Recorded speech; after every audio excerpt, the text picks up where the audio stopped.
already playing a larger role than deaths caused by the traffic accidents. So, if we search and if we read, there there are humans in every there are behind every disaster there are humans. Humans are the main oil streams of all of these sources. Peace is a small important, but it is used as justification for finding new sources of fossil energy and the further exposing and the sea and the other regionals find liquid natural gases. Even if this is turn requires new resources, emission, and the long transportation chains of expenditures of the limitations climate changes have been delayed. But new importance of the has been placed on the current production along with the oil paths. So we know that the could significantly have energy and the waste, but we now realize that the extent to which many nations, include Germany and Australia, still rely on imports of gas, oil, much of which comes from Russia or its partners. We knew that we needed to have reserves since clean energy is only discontinuously available and to a degree unstable, but then had to acknowledge that the storage capacity for gas were not even half replet and were partially owned by the Gazprom.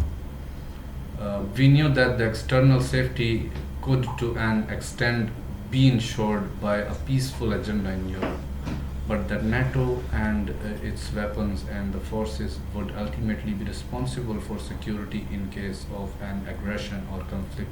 Many European country fees are suffers as a member of NATO, with the Finland and Sweden now applying for membership. Other countries are trying to increase their defense expenditures, and the existing expenditures are oriented towards the past conflicts instead of helping prevent humanitarian and ecological emergencies.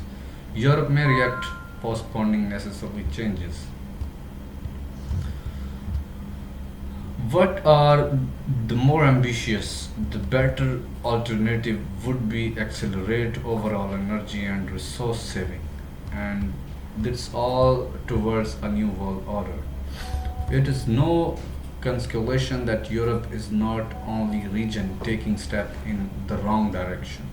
Negative externalities domestically and around the world are priced much lower than necessary, with some politicians and the political calling for a return or to a old solution.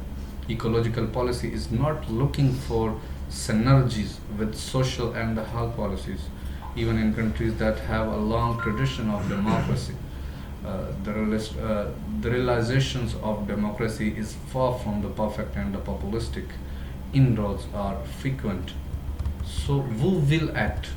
Who will act on this? The old world order broke down after the demise of the Soviet Union. The unipolar movement for the US as a leader was neither accepted by the other countries or the very successful, since problems and the demand are very different, and the United States is not ready to take other preferences into account. China has investing significantly domestically around the world, especially on Pakistan, always with perspective of the what was best for China. It is attempting to change the world institutions to become the first socialistic superpower with ambitions to expand the territory, which has in Taiwan and the Solomon Islands. So one possibly would be a closure cooperation between Russia and China. Russia may wish to export resources eastward if sanctions and isolations persist after the Ukraine war. China is reluctant to cooperate, fearing it could be included in some sanctions, but will accept higher bilateral trade of the new resources help its economy when he sell his weapons to Russia. A closer cooperation between Europe and United States is possibly in theory, and but the United States is focusing more on the Indo-Pacific regions in the Middle East, the India's Pakistan Pacific region, perhaps in the forms of an extended AUKUS bloc, Australia, the UK, and the United States bloc. Meanwhile, the UK is seeking to play as a central role under the Commonwealth, which will not be easy after after